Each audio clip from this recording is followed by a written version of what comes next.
Right, so I got this Alpine power supply to repair. Woohoo!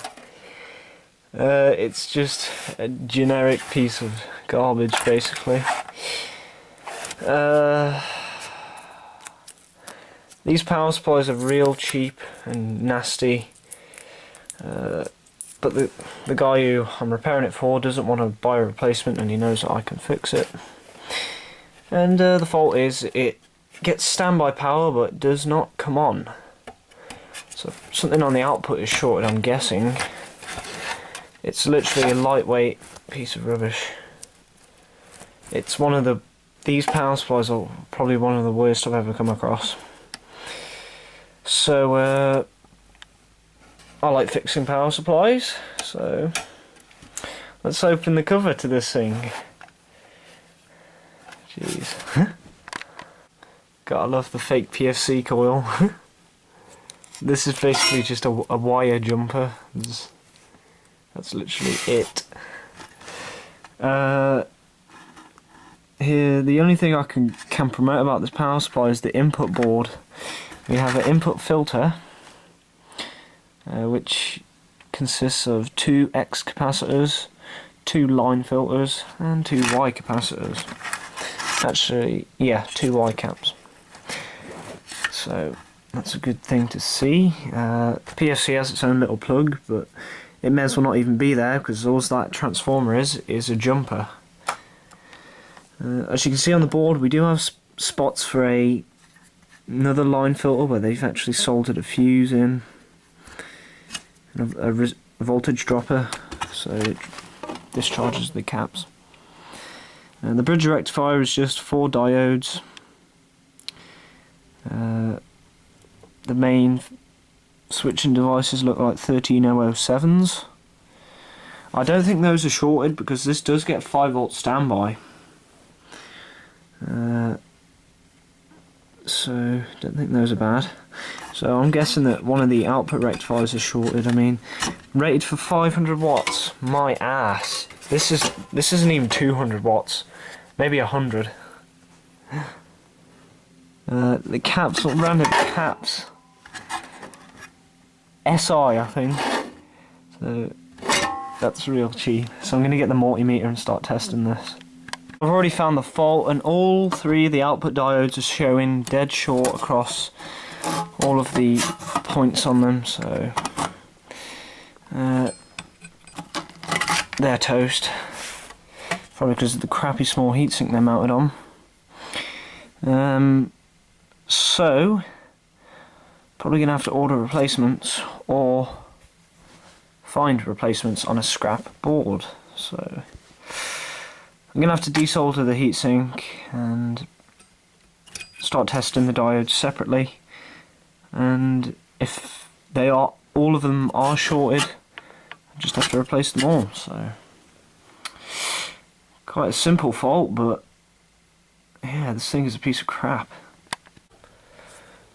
So I found the shorted diode, which was this one. It's only rated for 10 amps. The camera would focus. Yeah, there's no thermal paste on it. And where's the mic insulator? Here it is. As you can see, it's just completely burnt up because they didn't even put thermal paste on it. So how was it supposed to transfer heat to this? It wasn't. That's why it burnt up so badly. But I'm going to add some more parts to this. I'm going to add a bridge rectifier. I'm replacing the primary switches as well. Is the replacement diode that I'm going to use. A couple of upgraded values of caps. And there's just my spares box, so I could add some stuff. But yeah, I'm going to get the new diode mounted. Get this back in the power supply and see if it solves the issue. Hopefully it does. So I'll get back to you. Okay, so here is the unit completed. Looks a load better now. So what I've done to this is the first thing is added a bridge rectifier. This is a 6 amp device. I think it's a GBU 608. bridge rectifier, so I got rid of those crappy diodes that were there. I didn't replace the main caps. These are only about 330 microfarads. Yeah, it's not a lot, but you know, this thing isn't really powering the most high-end computer ever.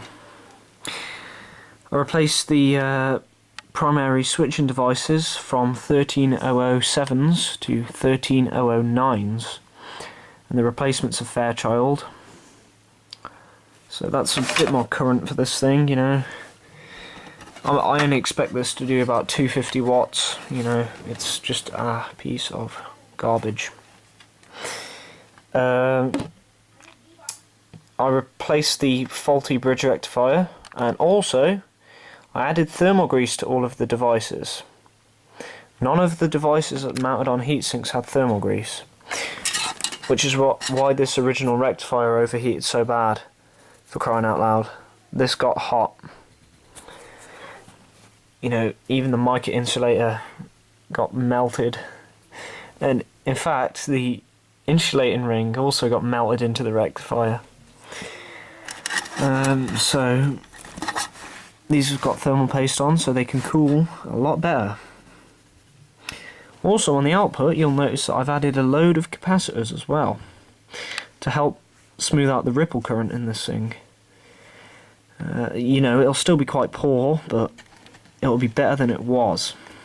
And the original caps were a real generic one and probably would have failed a couple months down the line. Probably already were failed. I didn't bother ESRing them.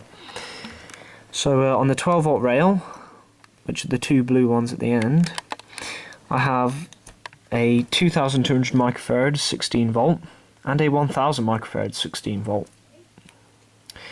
On the 5 volt rail I have the same, a 2200 and a 1000.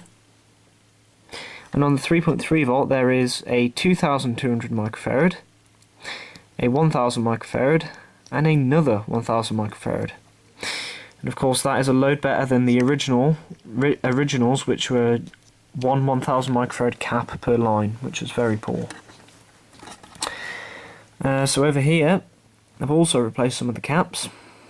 That big tall blue one is for the minus 12 volt rail, I think. Oh no, that's for the 5 volt standby rail. And that one's for the minus 12 volt, I think, I don't know. But either way, I've upgraded the values of them. That's a 680 microfarad, and that's a 1000. The originals were 470s. I've also gone and redone a lot of the solder joints on this because they were kind of poor. And, you know, just overall, just done a bit of maintenance to it. Got my initial on there to show that I've worked on it. So I've already ran this thing and it works good. So I'm going to oil up the fan, then put the top cover on and call this case closed. I'll show you it working in a minute. So here's the power supply running. It's all up and working now. I'm getting 12.72 volts on the 12 volt rail, and all the other rails are fairly stable. My meter's fairly sensitive, so it normally picks up any voltage fluctuations. As you can hear, it's quite noisy. I did oil up the fan. So it's working good now. There's a good bit there. I also restuck the label. Yeah, it's just a generic piece of junk, really, but hopefully it should be a bit more reliable, at least. So now I'm just going to stress test it for about 8 to 10 hours and call this one case closed. So that's it, and thanks for watching.